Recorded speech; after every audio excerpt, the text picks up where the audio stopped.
And what was did you have a plan kind of as you kind of were going master's, PhD kind of graduate work? Did you want to stay in the academic realm? Did you want to teach? Do you want to go kind of the professor track versus, or were you interested in engineering or in like industry and working at a company?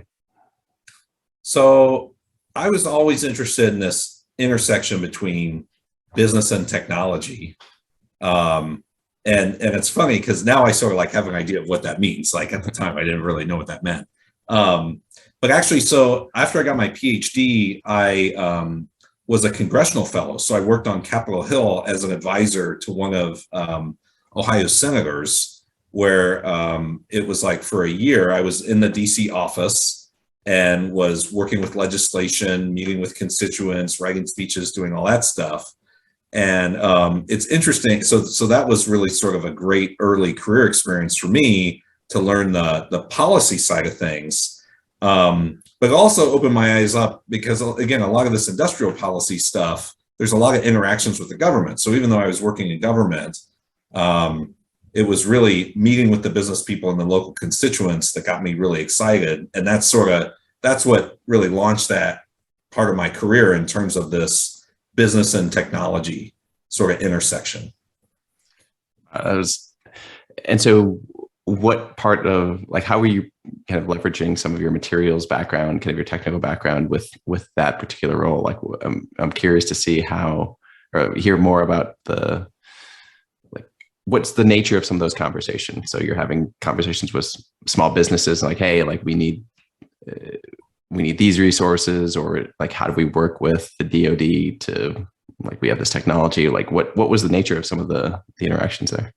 Yeah, well, okay. So it's like constituents are coming in. So that could be, senior executives from an Ohio company, that could be local entrepreneurs, and they're coming in and saying, hey, key national need, we need critical materials like rare earth elements, or we need, titanium manufacturing, which is actually really big in Ohio, believe it or not, for defense and other supply chains. And it's sort of like translating that in terms of priorities for the policymakers and political appointees and elected representatives in terms of like, okay, like what does this mean in terms of economic development and competitiveness?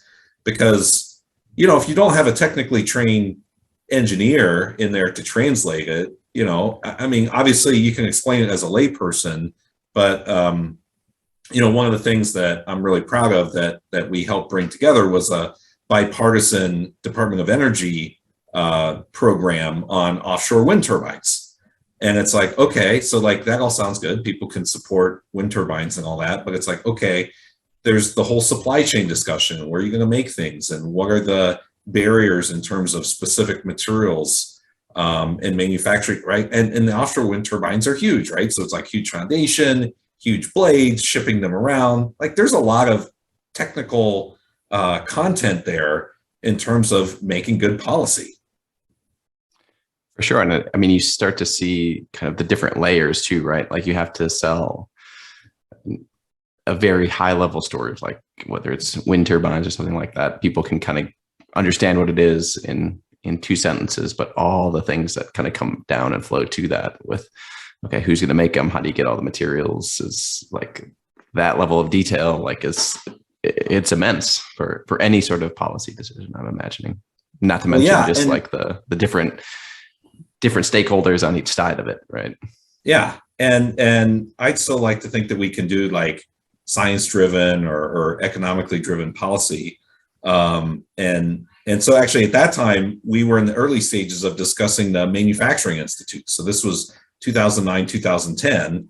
So that was really, I didn't plan it that way, but it was like, we were talking about the policies that eventually became the legislation and the programs through the different White House administrations in order to build the manufacturing institutes. So it was like, okay, like I was like working on the policy side, and then came out, and now 10 years on, have been doing all this work with America Makes and the other groups. It's like, well, that kind of, I didn't know it at the time, but that turned out into a really nice sort of thread of experience from one side of the policy development into actually executing that mission.